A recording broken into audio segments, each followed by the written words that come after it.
In the group stage of the World Cup, a bad performance is a hurdle. You can draw points, regroup, and still find a way to advance.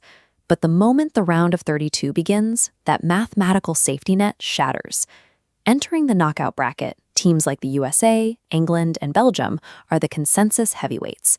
They have the elite rosters and the historical pedigree of favorites expected to deep into the tournament. However, the sudden death format removes the margin for error. In a single elimination bracket, a single tactical oversight is enough to send a powerhouse home. While the public sees these three teams as juggernauts, a look at the data suggests they are moving toward the knockouts with significant unaddressed vulnerabilities. The bracket now places Bosnia, DR Congo, and Senegal directly in the path of these heavyweights, with styles of play that align with the specific weaknesses these favorites have struggled to fix. This specific combination of matchups suggests the round of 32 will deviate sharply from the expected script, testing the tactical flexibility of the tournament's top contenders. The United States men's national team moved through Group D with relative ease. They secured the top spot early, beat Paraguay and Australia, and finished their finale without any major injuries. But head coach Mauricio Pochettino is facing a recurring issue. Despite his experience in Europe, his U.S. team has struggled to find results against UEFA competition. This visualization of their record against European squads shows the scale of the problem. Over their last 12 matches against UEFA teams, the U.S. has 2 draws and 10 losses. Bosnia and Herzegovina enters the match with significant emotional momentum after their 3-1 win over Qatar. Led by Edin Dzeko, they are playing with the aggression of a team that has nothing to lose. There is a specific historical irony here. The last time the United States actually beat a European opponent was in 2021, and it was against this exact Bosnian team. For the U.S., this isn't just about strategy, it's a psychological hurdle. To survive, they have to prove they can mentally reset and end a winless streak that has defined the Pochettino era so far.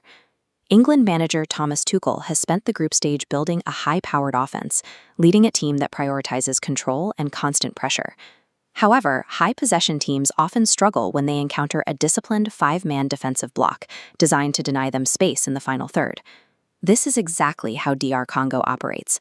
Under Sébastien Desabre, they've built an organized defense, recording 29 clean sheets in 57 matches. That 5-man line serves as the foundation for a quick transition, turning a defensive stand into an immediate offensive threat.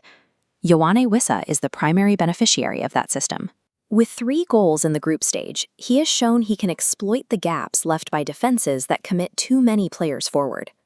Finding a way through this 5-man structure requires more than volume of talent. It requires a level of patience that England's attacking tempo hasn't always demonstrated. Belgium's offense is currently a statistical mystery. They lead the tournament in expected goals per 90 minutes at 2.55, yet they consistently struggle to finish their chances. This inefficiency is tied to the use of Charles de Ketelaere as a false 9. While he helps Belgium dominate the ball, the system often lacks a physical presence in the box to convert that possession into actual goals. Senegal is uniquely positioned to exploit this. They rely on the transition speed of players like Sadio Mane to punish teams that hold onto the ball without creating clear threats. Senegal is also likely playing without starting goalkeeper Edouard Mendy. This absence introduces a high degree of volatility, potentially turning a tactical match into an unpredictable, high-scoring shootout. Manager Rudi Garcia may be forced to make a drastic change. If the possession-heavy approach fails, he will likely have to bring on Romelu Lukaku to provide the direct threat they've been missing.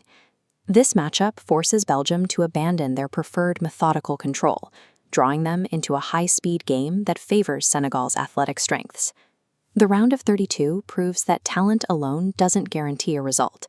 Knockout soccer is a game of stylistic rock, paper, scissors, where the wrong tactical matchup can neutralize a superior roster. Mauricio Pochettino must find a result against a European opponent. Thomas Tuchel must pierce an organized low block, and Rudi Garcia must fix an attack that isn't converting its chances.